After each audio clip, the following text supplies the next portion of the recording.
Well, welcome to the podcast, Ashley Nadine. So glad to have you here. Thank you. Yeah, so Ashley is a best-selling author. She's been given an advocacy award from the mayor of Los Angeles. She has preached in revivals in LA. I love watching her do her thing. I love watching God use her. And I thought it'd be fitting to have you on the first ever podcast. I'm so Yes. glad to have you.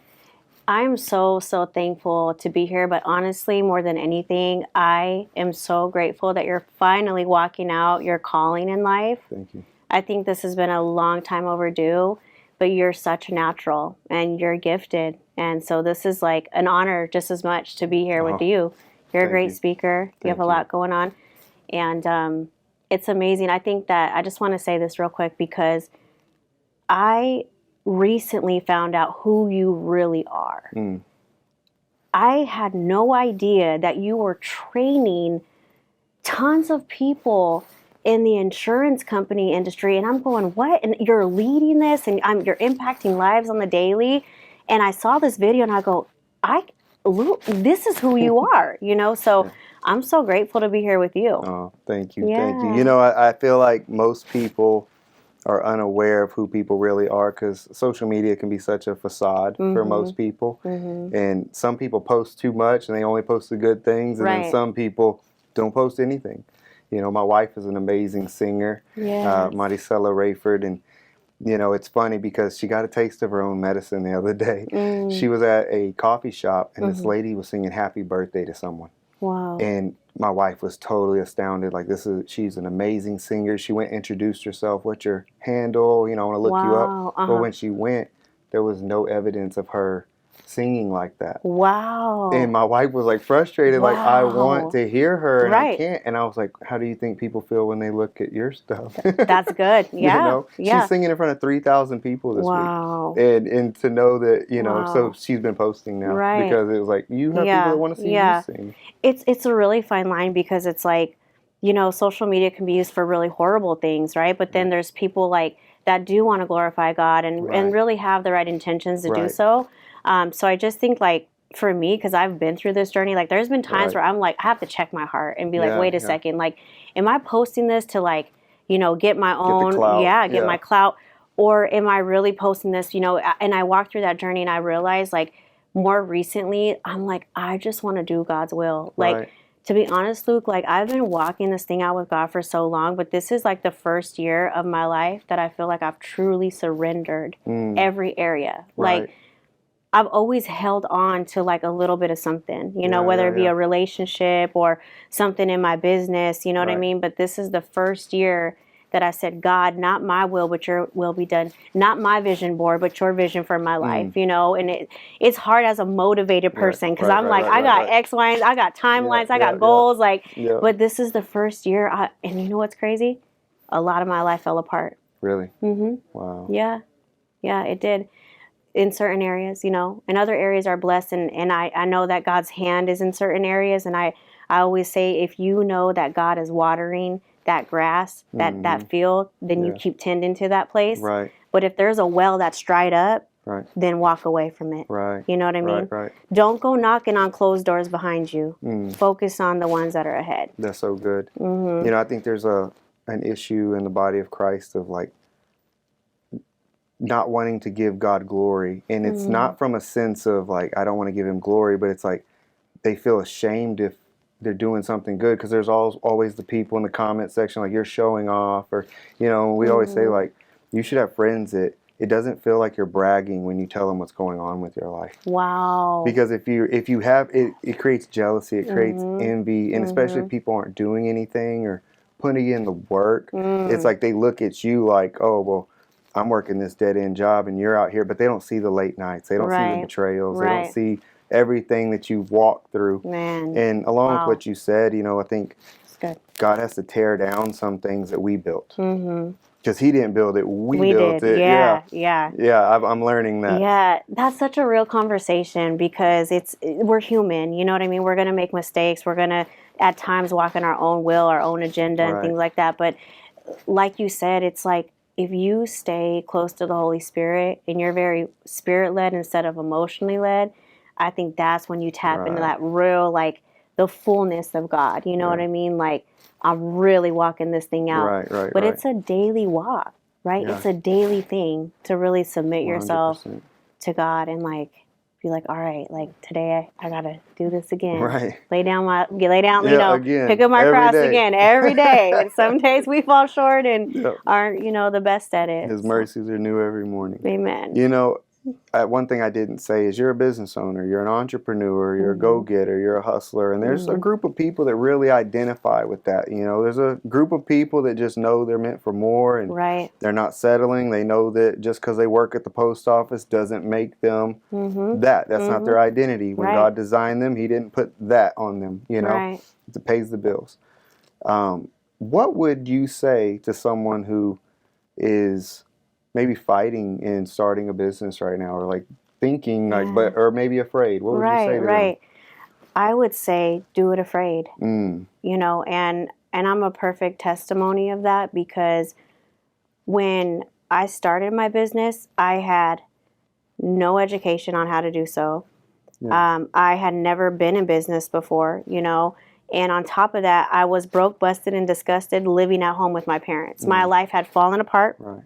I had just actually hit a big step in Las Vegas. I was being awarded as like the top fashion stylist. I was working for America's Next Top Model. I had all these awards and accolades, and then the Lord said, "I'm calling you to California." I was in my friend Monica's bathroom, and the Lord said, "I'm calling you to California." Wow. And my whole life just suddenly, it was like one thing after the next, and I couldn't stop. I could not stop it. Right. No matter what I tried to do, God got me to California. But what I didn't know is that there was a blessing and a setup waiting for me at that destination, and I wasn't there yet. Oh.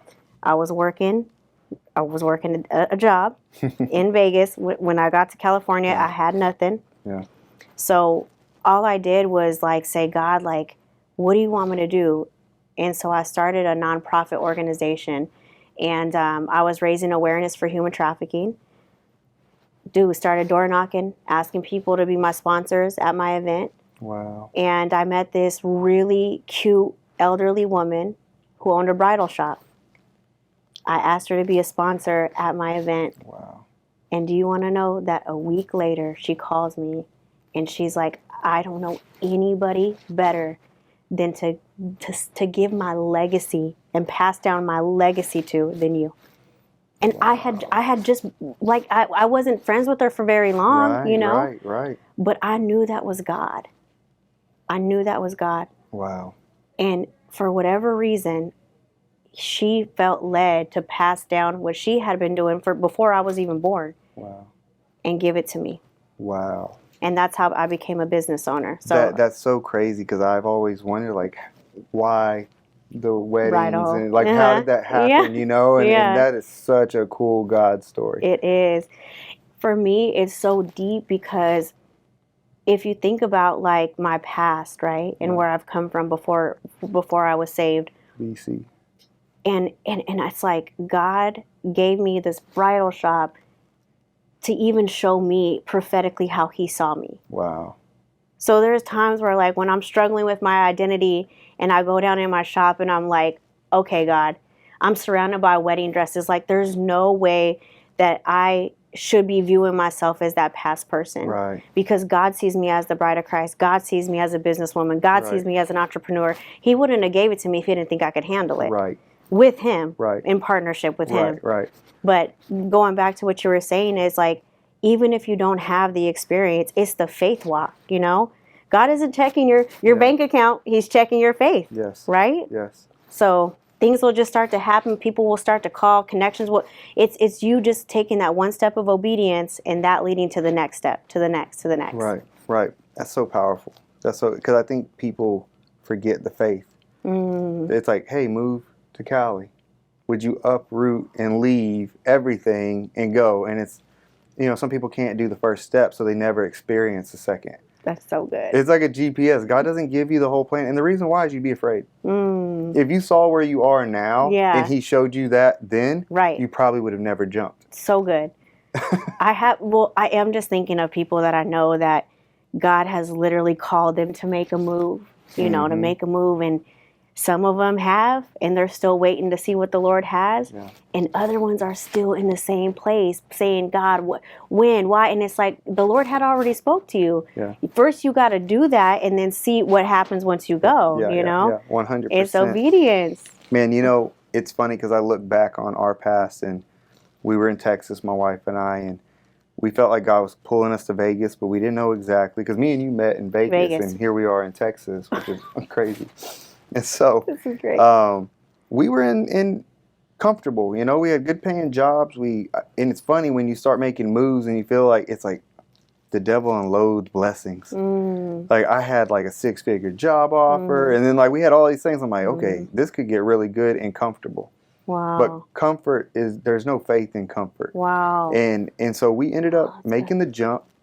We came out to Vegas, and I want to say this because we got into doubt because people we love and cared about didn't want us to leave. And you have to get to a point where you're like, I'd rather be obedient to God and you be mad at me. Wow. Than me stay where I'm not supposed to be. That is so good. I think that you guys walking out your faith is, you and your wife are a beautiful picture of what marriage is supposed to look like. Like, I mean, the way she supports you, the way that I feel like she's just the best helpmate, you know?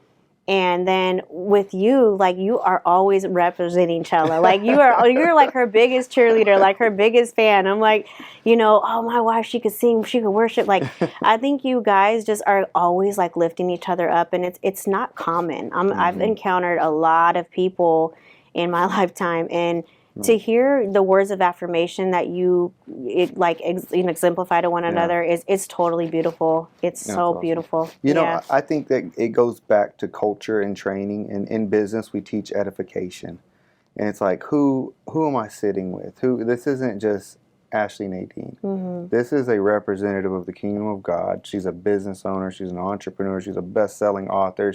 I could say so many good things of you, because who says the bad things? The enemy. And I don't want to sound like him anymore. You know, there's been times where I did that, and I've had people notice, and you're probably the second person this month who's noticed that I uplift certain people, and it's like a culture of honor and respect. Very much. And I want to do that, especially to someone who's respectable and deserving of honor, and you've done things that can be admired because your story, you know, if you don't know the story, I highly recommend you look up Ashley Nadine and her story, because it's a powerful story, and you have every ability to be a victim and to sit in it, but you didn't. And you became a victor, and you're still walking through it. You're still overcoming. And so walk me through that. Like we talked about identity a little bit. I want to go back to that. Like the wedding dresses reminded you of who you are and who God says you are. And you know, I think a lot of times you get to share your story, but it's time to share who you are. Absolutely. Yes. I think that there was a point, because I am a human trafficking survivor, that I almost felt like I got like just stuck in this season of just sharing my story over and like reliving this trauma, you know, and it wasn't until recently where the Lord started saying, no. There's dimension to you. There's more to you. Yeah. And I was actually on Emily Ford's podcast when the real breakthrough had happened. It was very recent. And she looked at me and she goes, Ashley, she's like, when you get up on stage, she said, I got ministered to. Now, this is a woman that I look up to. She's been on with Tony Robbins and the greats of, you know what I mean? I'm going, wait, what? So when she said that, though, and she said, you're anointed, like it hit my spirit, you know what I mean? And it's like, man, like I felt like at that moment, I was like, I have something more than just my story. Right. You know, and so recently God has been opening up huge doors, like humongous doors. I see that. And I'm just so grateful, you know, but the truth is I'm not my past at all. Yeah. I'm not. And there is a lot of dimension to me, but that's only because I am in Him now, you know, like it. When you become you're supposed to be Christ-like, right? We're made in His image, and you are who you spend the most time with. Right.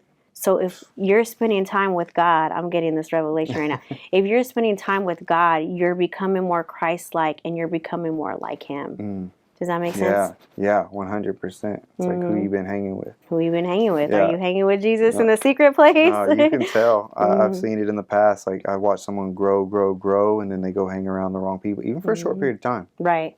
Since 4 days, Yeah. you've been hanging around the wrong people. There's evidence of who you've been with. Wow. That you can tell. That's so good. It's like, oh, you've been hanging with them. Right. Like your energy's off. You're and I was curious with you, like, what drives Ashley? Like, what's your like end game? Like, what's the goal?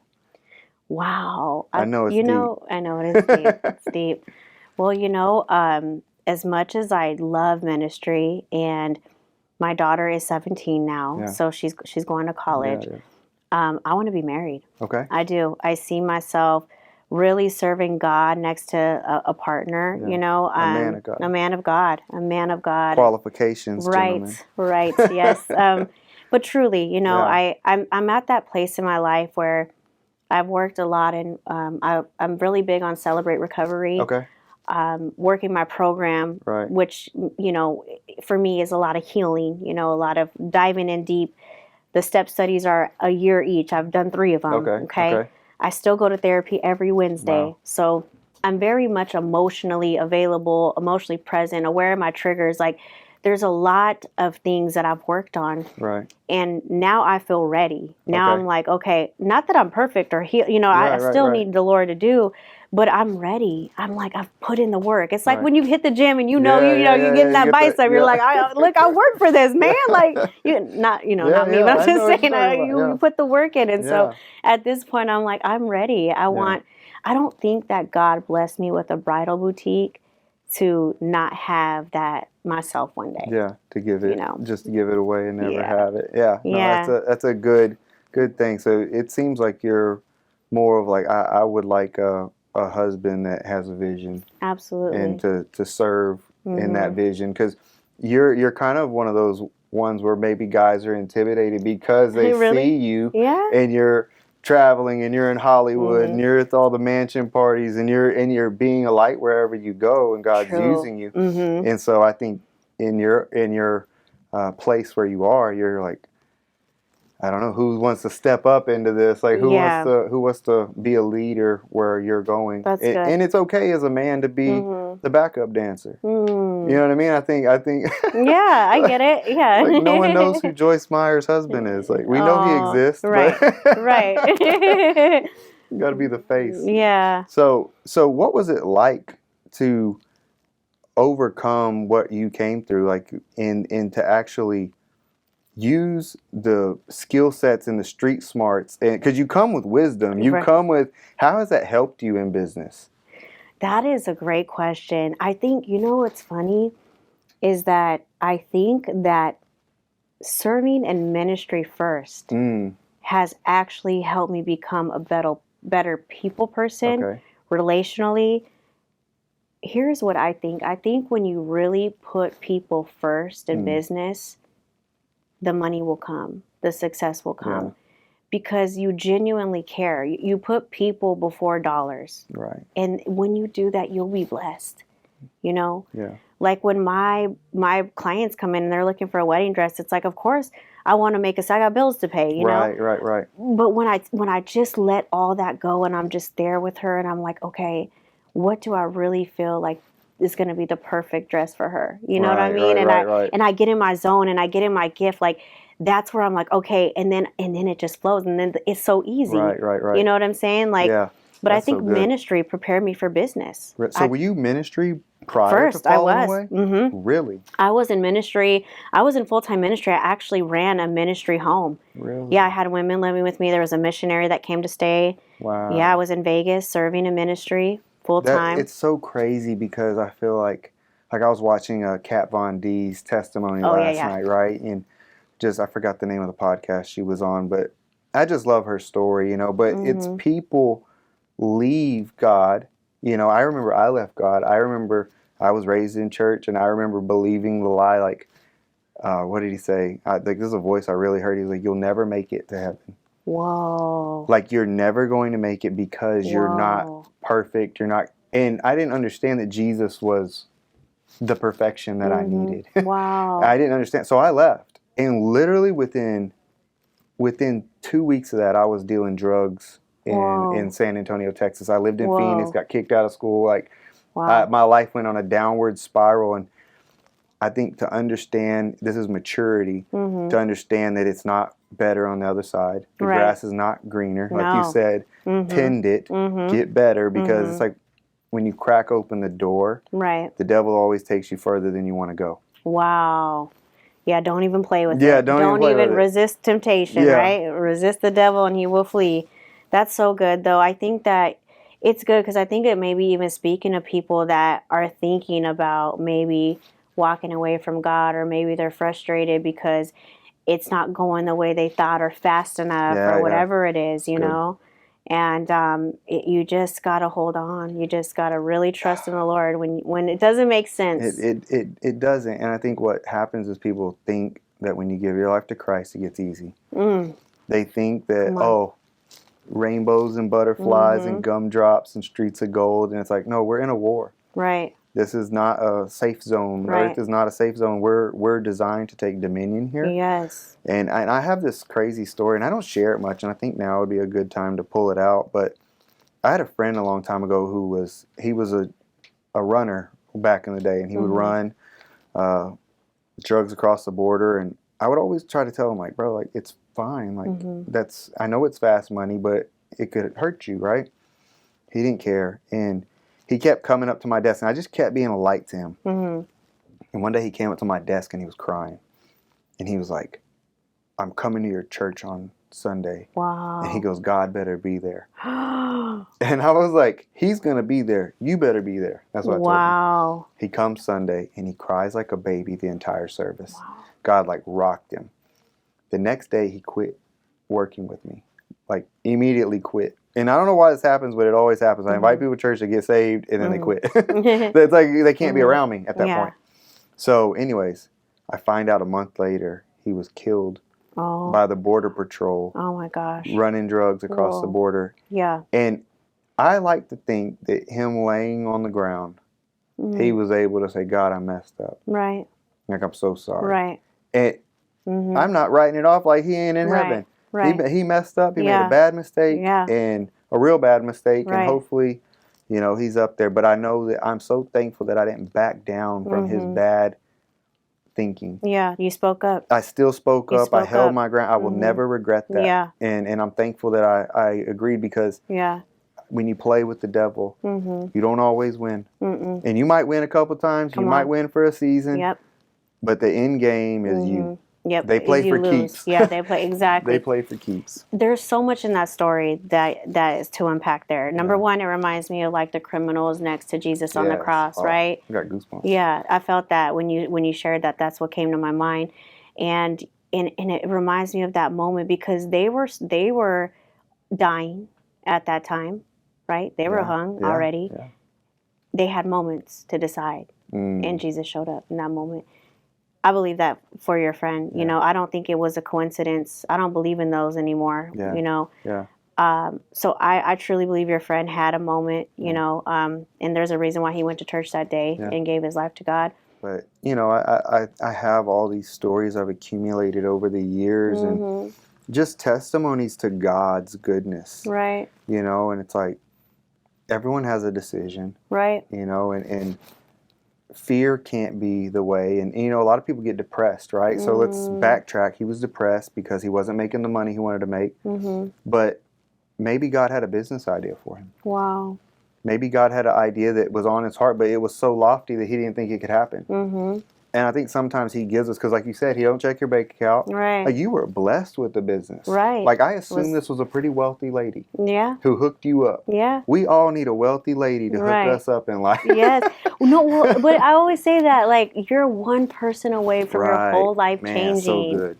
You're one phone call away. You're one person away. You're one encounter away. You're one circumstance away from your whole life changing. Wow.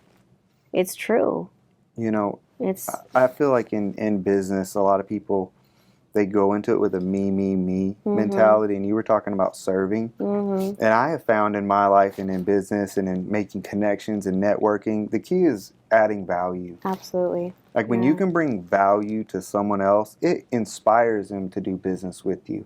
it creates opportunity. No one wants a one-night stand in business. Nobody. Nobody wants that, Mm-hmm. you know, and it's like, okay, I care about you. Mm-hmm. I enjoy Mm-hmm. talking to you. I enjoy, you know, doing little things. Like, it's like you said, when you get in the zone, when you're like, oh, my client wants this, you're like, that's where you're complete, because you're operating in your gifts and your talents. And, you know, Romans 12 talks about how we all have different gifts.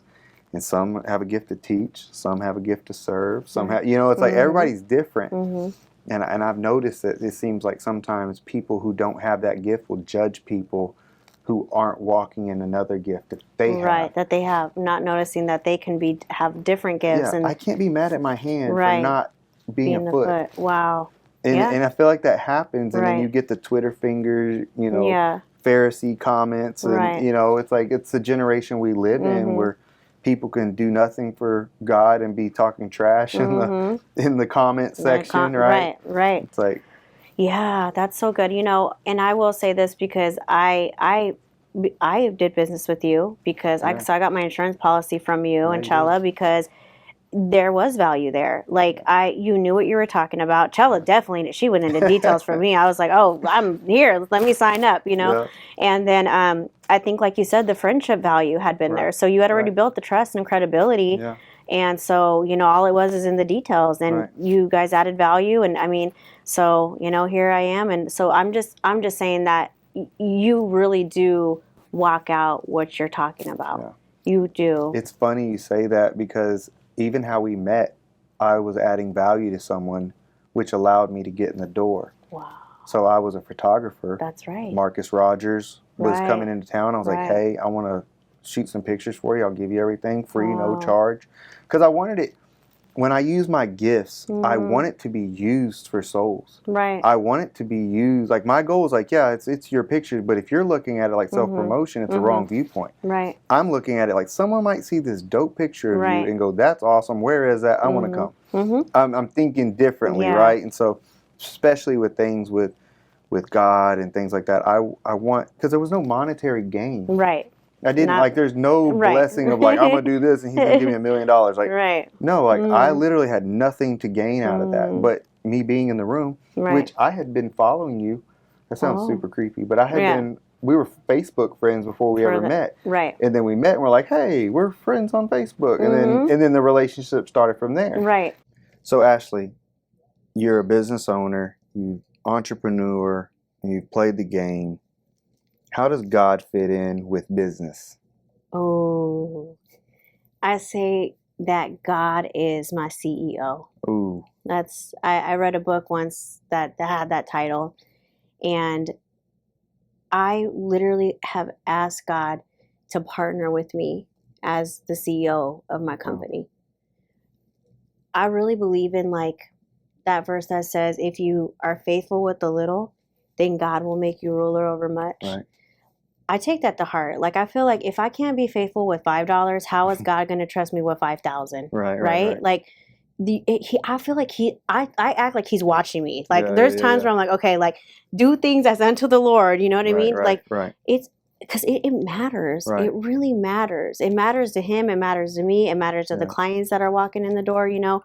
I like how you use such a small scale number. Yeah. It's like $5. Yeah. You can't handle, because if you can't handle 5,000, you can't handle 500,000. Exactly. If you can't handle 500,000, you can't 5 million. It's true. It starts with the little. And so I have seen God bring the increase over time, I will say this, there are times in my business that I have hit numbers in sales that I never thought possible. Wow. Consecutively. You know, it wasn't like just one, it was like and I look back and I'm like, wait, what? Like, I think one of the most amazing things about God blessing me with the business is the fact that I have time with my daughter. Like, I can never get that back.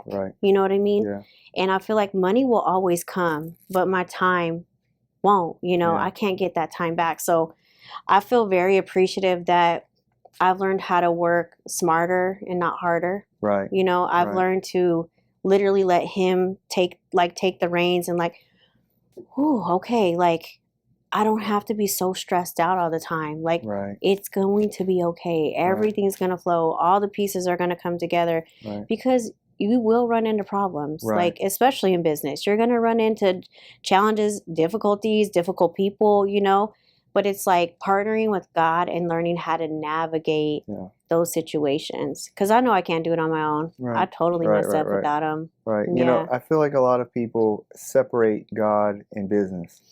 Oh, they They do. feel like they can't, like, oh, if this has to do with money, so leave God out of it because God hates money, you know? Right. That's what I feel like people say to me a lot. Yeah. Like, what would you say to someone who, you know, has a hard time separating God and business? Because it's almost like God doesn't want anything to do with your business. That's how they kind of act. No. I totally disagree with that. It's the love of money. That's the root of all evil. That's the word that gets left out. It's the love of it. It's that when you place that as an idol, and you can do that with anything. You can do that with a partner. You can do that with a business. You can do that with, it could be anything. The rock we talked about, praying to a rock. It's when you place that as an idol in your heart, that's when it's, you know, quote unquote, like a sin, right? Right. But God talks about money all the time. Right. He talks about money so much throughout the Bible. It's crazy. Right. But I think that there's also blessings there's certain people that were blessed significantly.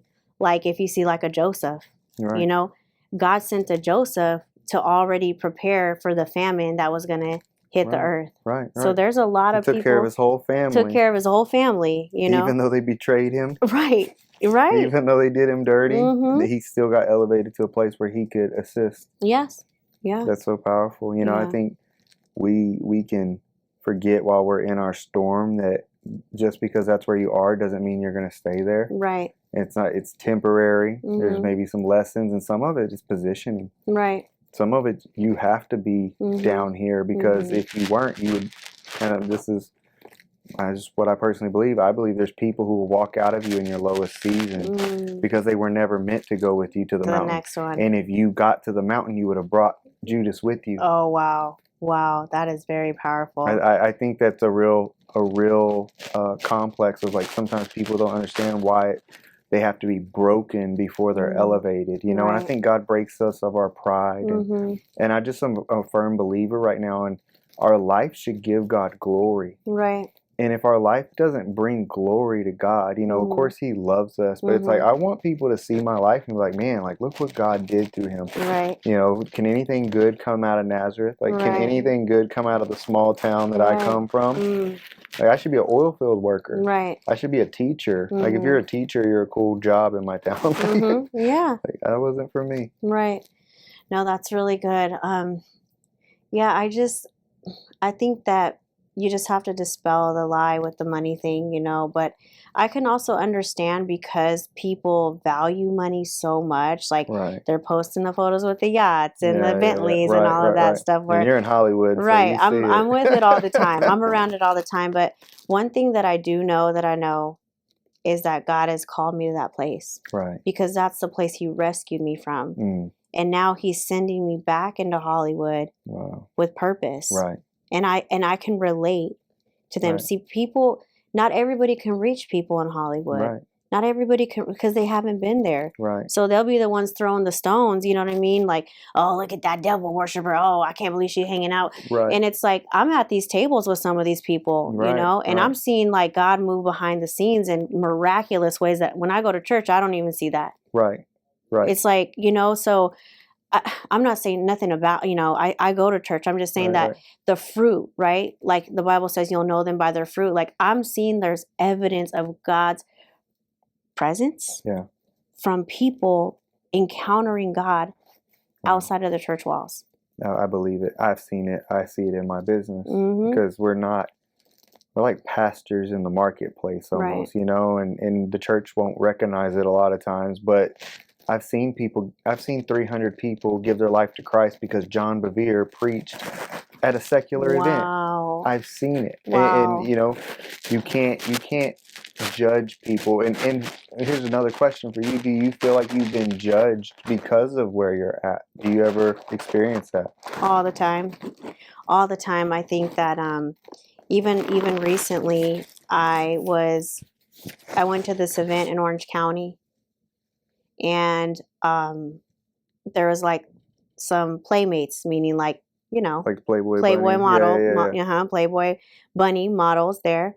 There was some Desperate Housewives from the show Yeah.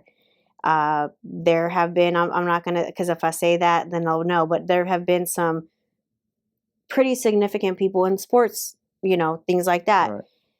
And people like they'll be telling like, oh, I can't believe like you're there, like, and I'm thinking to myself, every time I go to these places, I see it as an assignment from God. Right.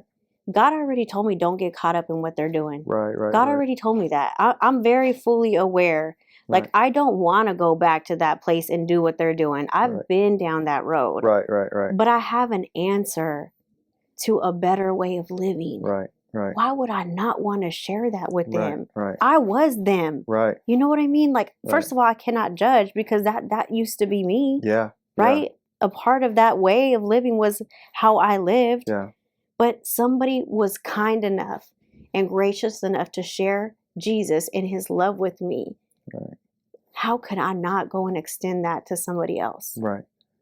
It's funny. It's like the people who say, oh, I'm going to get into heaven because I'm a good person. I can't relate with you because I needed Jesus. So bad. Like, my life was wild. I did some crazy things. Like, I know I'm not getting in there on my own good merit, right? Mm-hmm. And I feel like you get the people who aren't ministering, that don't care about souls, and they judge and they think the worst of everybody and not the best of, hey, God's using Ashley in her environment because that's where she's called to. It's like church goes beyond the four walls. Absolutely. Church is not a club. It's not a country club. Like, that's how the Pharisees viewed it. Like, going to church ain't getting you into heaven. Right. Like, not knocking church, but I'm saying, like, that's not a qualification to getting in the gates. Right. That's good. I think that something that I'm just kind of like, just through this interview and talking to you, that I'm realizing about, I want to go harder for Jesus now, because I'm really getting it. Like, I really want to show up for the souls. Right. Like, my heart has always been there for the souls, but I've been so afraid of the church's judgment that I've almost stopped myself from entering into these places that I know God has called me to. Right. Like, it's taken me a long time to get here and be free of that. Right. But it's like, now I'm sitting here and I'm thinking, man, Luke, you know what? I want to go harder for God. I want to go, like, come on, like, let me at him, you know? Yeah. Let's you go. Off the leash. Yeah, but it's like, blessed are the persecuted, but we don't think the persecution comes from the church. Wow, mic drop. Wow. It does. It seems most of the time it comes from the church. And it's unfortunate, but you almost have to just tune them out, because who did Jesus beef with the most? Right. The Pharisees, the religious people. That's who he gassed on. That's who he smoked the most. That's when he flipped the tables over. Yes. Right. Like, and then he loved this. He tells the adulterous woman, like, go and sin no more. Where are your accusers at? Because I punked them already. Right. Oh, man. I love that. I think that's something that, like, so many people think Jesus is like, oh, kumbaya, let's just go, peace, love, and he is loving, but he's also a force to be reckoned with. Yes. Like, I mean, who does that? Who just, he started a revolution. Yeah. Like, he went against all culture, all tradition. Like, he broke all of that up. Like, how amazing is that? To think we have a hero that we look up to that went against something that was against all odds. You know what I mean? Like he didn't care. Like, he the last thing he cared was about people's views of him. Right. Because if he did, he would have never done what he did. I was reading something the other day where it was like, are you sure you want to go back to that town? Like, we were just like almost stoned there. He's like, let's go back. I've read that too. Yeah, the other day. Yes. Like, okay, like, let's go back. Yes, Jesus was about that life. Like, and I feel like we have to be okay with facing persecution and going back in there, because God's not going to care that so-and-so was talking to us in a way that we didn't like it because they didn't agree with our life that we were living for him. Right. We're in obedience to him and to God, and not to people's opinions. And I think the best thing anyone could ever do is get free from the opinions of man. That's good. I feel like I'm getting free as I'm talking about this because I've already experienced a little bit of freedom. But now I'm really realizing like God is speaking to me even through what you're saying, and I'm like, I just really want to go after this. Yeah. I know where God's called me to. I've just been afraid to fully step out in it. I'm glad you're saying this because I just, I want the podcast doesn't even have an exact name yet. And I was thinking real talk because I want it to be genuine. And I think a lot of people are not stepping out in their true calling because they're afraid. Mm-hmm. And people are afraid of success. People are afraid of failure. Mm. Both equal the same result of not even trying. Right. And so it's an isolated way to just make you stay the same. Mm. And then people fall into depression. Right. Because they're afraid to chase their dreams, but yet they're not living in their purpose. So they're buried in depression. That's good. It's like a vicious cycle. Yeah. And we gotta break that. And then that's where the faith comes in. Mm-hmm. I respect this lady in my organization. She has a crazy testimony. And she told me the other day, we have an event and Les Brown's going to be there. There's some huge names are going to be there. But she was like, I'm going no matter what. Even if my job fires me, I'm going. Wow, that's And I'm not going to, if like you have that faith, I'm not going to tell you don't do that. Right. She said today or last night she found out that they were actually doing something that day where she was going to get paid leave. Whoa. Instead of her getting fired, now she has paid leave to even go. Oh my gosh. And I was like, that was faith. Yeah. Like God knew, like I gotta catch this girl because she's about to jump, Wow. And she has such a cool story, and I kind of want to share it. But she was working with us for a while, and she quit, and she disappeared for 2 months, and we found out her best friend was murdered. It was a crazy story. Jeez. So she was struggling with anxiety and depression, and she was on paid leave from her job at that point, and like she wasn't functioning. And she texted me one day. She goes, I want to get baptized, Coach. What do I do? And I'm like, all we need is a swimming pool. So we end up like saying, well, let me get the details together and I'll get back to you. I've not seen her in 2 months. We were out and about, and on the way home, God was like, go to Walmart. I'm like, I don't need anything at Walmart. I got groceries. I'm good. And I keep telling my wife, I'm like, I just feel like I got to go to Walmart. Like, just drop me off. And I was like, you go get Panda Express because I'm hungry. I'm going to go get some groceries that we don't need, and we'll pick up a couple of things. I walk into Walmart like a heat-seeking missile and walk into her.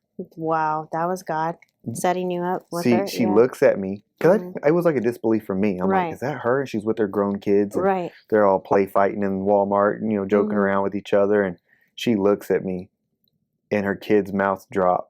And her son was like, there's no way this is a coincidence. Yep. And she runs over to me and she starts weeping in Walmart. Wow. Oh my gosh. And I just kind of edified her and was like, God sees you. He knows your prayers. Because at that point, I'm like, this you knew because he said go to Walmart. Yeah, like I can't even make this stuff up, right? This is DFW Metroplex. You know how many Walmarts are here? Wow. And God's like, and they don't live on that side of town. That's not even the closest Walmart to me. I just happen to be on that side of town. Yeah. And it was so funny, but I walked through every, walked right into him, just being spirit-led, not even knowing. Right. And so, anyways, that story even gets crazier. Because she came back, she had an award that we had to give her in front of everybody. We announced it in front of our office, right? And 8 people raised their hand and go, we want to get baptized with her. Wow. That is so awesome. So we planned the event. And then the day of, it gets canceled. No joke. It gets canceled. The people's house who we were going to do it at, it's a big house. We could have a lot of people there. And so they end up canceling it. And she calls me. She's mad. Like, I want to get back. I want to give my life to Jesus. So she ends up being frustrated, talking to me about it, and I'm like, look, it's gonna work out. We're gonna figure this out. Don't worry. You're going to heaven. We're gonna figure this out. And so we have a party the next day, a mansion party.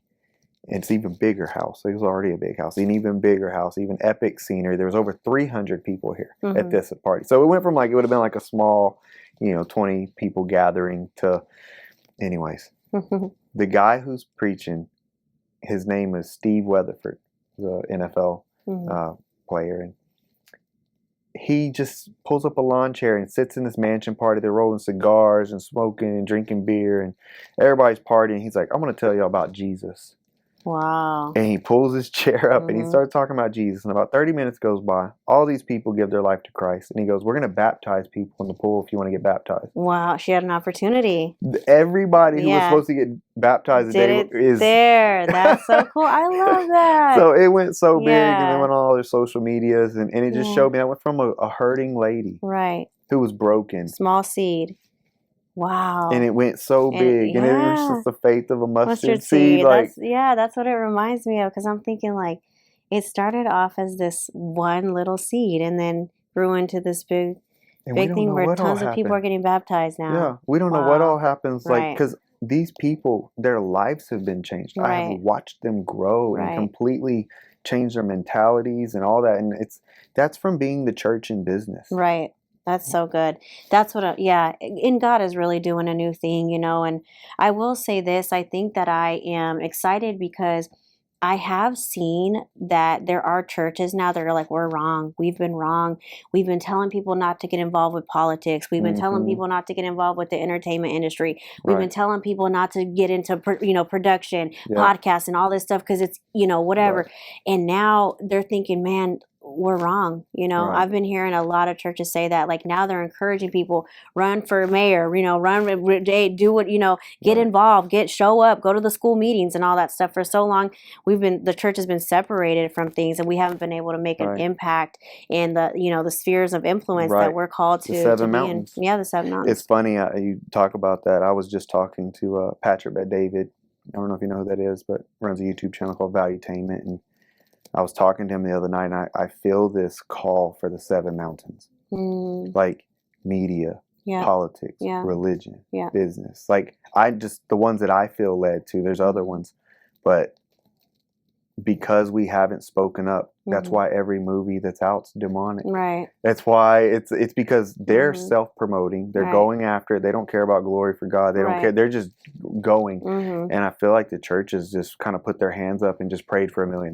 Right. It's just such a lazy, non-ambitious, non-go-getter, I'm going to do anything for the kingdom, but I'll let everyone else do it. I'm just waiting for Jesus to come back. Right. And then on the contrary, look at the one movie actually two, Passion of the Christ. Yeah. Boom. I think it grossed, I can't remember, but it was like box office crazy ratings, right? Yeah. And then recently Sound of Freedom. Yes. Boom. Two movies that have stood for God because somebody actually walked out their calling in those industries. 612 million. 612 million for Passion of the Christ. Let's see Sound of Freedom. I'd like to know those numbers because that's 249 million. And that was something that was fought from being... That was from being in any of the major productions companies. Yep, that's right. So point being that because of those people who did step out in faith, who did stand for God, I forget the actor's name, the one that played the Passion of the Christ, Caviezel. but Caviezel, he has standards. Like he won't do certain things on set, you know what I mean? Yeah. Like, but they respect him. They have to. Yeah. They have to. Well, they blackballed him. They blackballed him now, but at the time, when he was bringing in the dough there, like they had to. And it's so cool to see him because he's genuine. Like you can tell he really loves the in Lord. His eyes. Yeah. Oh yeah. You can tell he's very serious about it. And I think that's how we can all learn something. Like they say, if you can talk to someone and they never talk about Jesus, like they're not for real. Because when you're in it, it just comes out of you. It oozes, yeah. It's who you are. Out of the abundance of the heart, the mouth speaks. Yeah. So if it's not in your heart, you probably, won't be speaking about it. And if it is, we will. So depending on what it is that's coming out, but it's true. Yeah. So what would you say because I feel called to this, to Hollywood and production, which is one of the reasons why we're doing this right now. It's like we're called to do this. And if we don't speak up, someone else will. Right. And what would you say to someone who's like on the fence of like, maybe they don't feel strong enough to even be in the industry, or how would you safeguard them for the next level? Yeah. Well, I would say this. I would say there's really only one you, right? We all have we don't even have the same fingerprints. Think about that. Right. There's not one of us that have the same fingerprint. Right. So there's only one you. There's only one unique you. And if you can't be you, somebody else can't be you. Right. You got to be the one that is you, right? So I think that as long as you are, trying your best to seek first the kingdom of God and his righteousness, then all things will be added to your life. Right. That's the answer right there. It's right there in the Bible. Seek first the kingdom of God and his righteousness. Right. Like it'll all be added. Right. So I feel like there's really no right or wrong way. Right. But what I will say is just get started. Don't tomorrow I'm going to go to the gym. Tomorrow I'm going to start this podcast. Tomorrow, if it's always tomorrow, it'll never arrive. Like you got to just get started. You just got to do it. Right.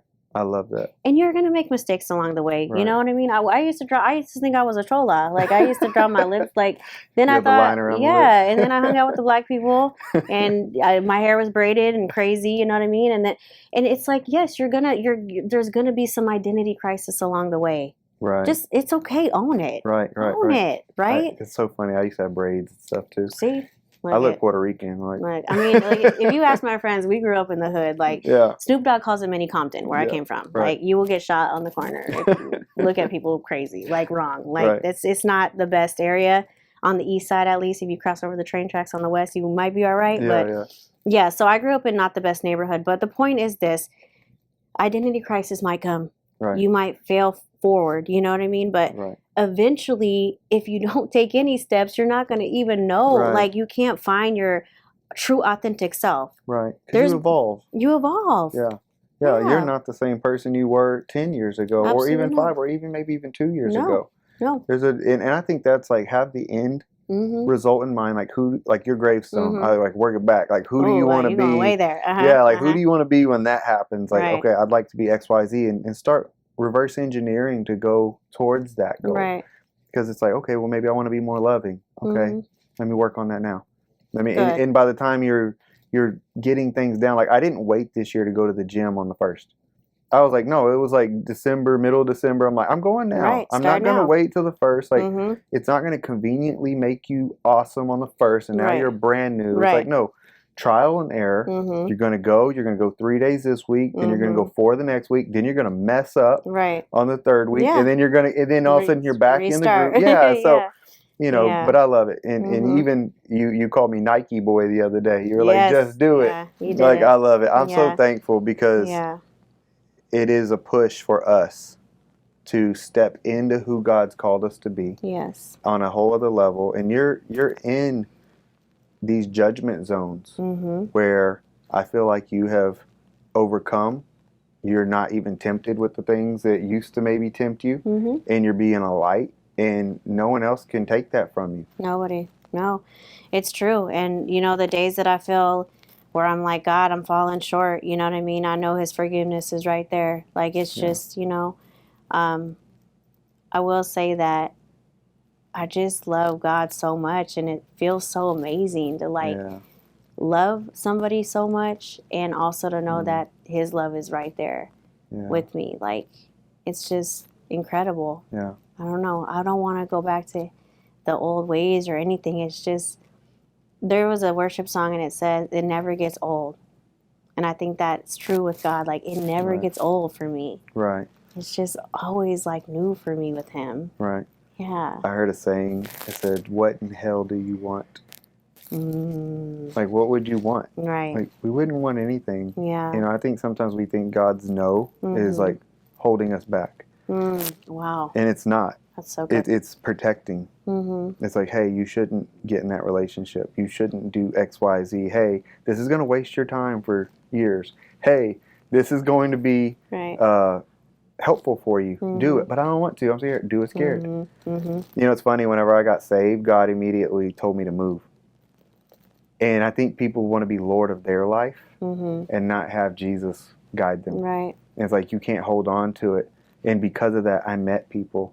I connected people. It put me in a right environment to grow, stepped out. So I'm thankful for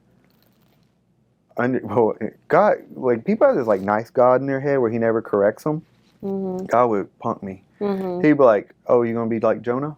Oh, wow. Like, that's what he told me. Yeah, good. No, I think with men too, because I think that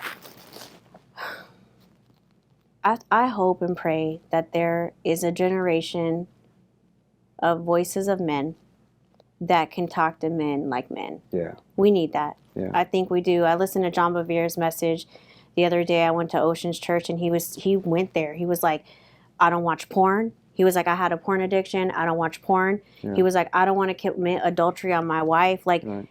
He was talking about some real issues of life, right, like right. real things that men need to hear from other men. You know what I mean? It's 100%. Like we could be our wives like, oh, I can't, don't watch, and trying to control and manipulate and do all these things. But it's like when you hear it from a man and a man saying, I've been there, I've right. overcome, and I'm right. not doing it anymore because I'm going to walk in God's ways. Right. Like, I think that is so needed and necessary in this time. Right. So I'm praying for you, Luke, that God would raise you up to be a mighty man of valor and to be a voice into this generation and to speak boldly for God and to use you in such powerful ways that I just see God opening so many doors for you because you're stepping out in faith and obedience. I feel like God is saying it's even obedience that you're being faithful right now. And I'm praying that your voice would be a force to be reckoned with. The anointing would be upon you, and that every single word would hit the hearts and the souls and the spirits of the people listening to you. Amen. Yeah. I love that. Yeah. Cool. Yeah. So, Ashley, final question. Who is the number one celebrity that you'd like to get saved? So, I would say that I'm going to have to go with Fergie. Okay. Fergalicious. Fergalicious. I've just always been a really big fan of her. Like, but later on, like after she left the Black Eyed Peas, it's crazy because I became a fan of her later. But the reason why is because I literally was like back in my past life when I was like dancing and doing some wild things. I was literally sitting in her driveway, and my friend went into her house, and they were like, there was a couple of them. They're like, do you want to come in? It's like the Black Eyed Peas. It's like the girl from the Black Eyed Peas. And I didn't know who it was at the time. Right. Like, now I'm putting two and together. Like, that was Fergie, dude. Wow. Like, oh, my gosh. Like, she's just, I think she's so creative. Like, her persona and the way she's brilliant. Like, she is a brilliant person. I love the way that she's branded herself. I like how unique she is. I like that she steps out in who she is. But I really would love to see her love God. That's awesome. I know God loves her for sure. So you've been praying for her. I've been praying for her for many years, many years. There's actually quite a few celebrities that God will actually really put on my heart, and Fergie is one of them. But I want to ask you, who's yours? I like to go like all in. I think Criss Angel. And the reason why is because I want to say his mother was a witch. I'm just really big in the people who the devil stole coming back.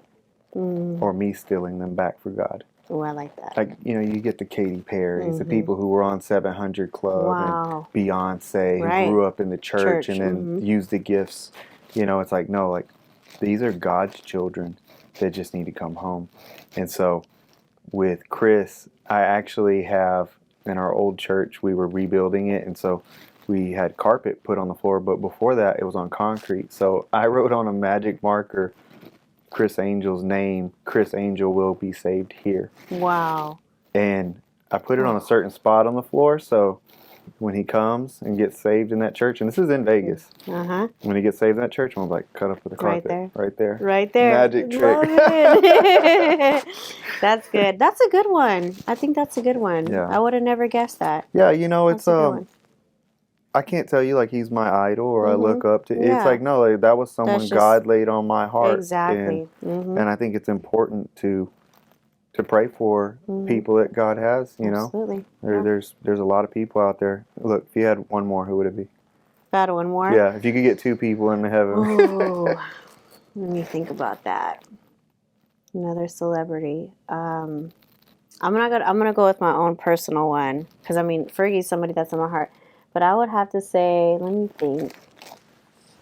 Oh, okay. I got one. Quentin Tarantino. Really? Mm-hmm. Producer. Yeah, he's a big time producer. I think that I think that I don't know what's my obsession with brilliant people and their brains and creativity, but I think that if he was to get saved, I could see the Hollywood, because he's considered one of the top producers in all of Hollywood. Right. Matter of fact, he had said he's on his 9th movie.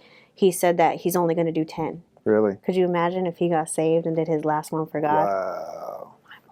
You know, he has like this super creative way to do gory scenes. Very much. Like they're creative, but they're not like, oh, I can't watch this. Like some things are like, it's more of it's like, that's like, crazy. It's like fake, but it's cool, but it's still blow really, torches and like, well, yeah. No, I like, he's a good producer. I like him a lot. Yeah. That's awesome. You know, and I think it's vital that influential people get saved. I do too. Because there's so many souls attached to those people. Yeah, whether negatively or positively. And it doesn't matter if you want to be a role model or you don't. You still are. Yep. And you're accountable. That's the thing. That's good. You're accountable to the man upstairs on what you do with those gifts, because he gave us this life. Right. And our life is designed to give him glory. And when you give God glory, you allow him to bless who you are, who he designed you to be. Like Quentin Tarantino is supposed to be a director. That wasn't God's like, oh, you're supposed to be a postman. Like, but what if it was for his glory? Right. What would Passion of the Christ 2 be with Caviezel and Quentin Tarantino? Wow. Wow. Good. But we as Christians have to do a better job of stewarding the celebrities who get saved. I agree. Yeah, you got to be graceful and gentle. And truthful as well. But yeah, it's very sad. Yeah. It's very sad that even the church judges them for where they're at now. Right. And you can't do that. Right. You cannot do that. Right. No. Yeah. No, they're new converts. Like all heaven rejoices when someone gets saved, and all Pharisees throw stones. Yeah, exactly. It's crazy. Anyways, thank you, Ashley. Yes. I'm serious. Thank you for being on the show. I appreciate it. I look forward to seeing what you do in the future. I know God has some big doors for you. I watch you. I love seeing you in the houses, in the mansion parties, on the boulevard, on the glamour shows, like everything. It's like, yo, she's out there. Yeah. And I love watching God use you. Thank you. So, but thanks for jumping on, and guys, thanks for tuning in, and we'll see you next time. God bless.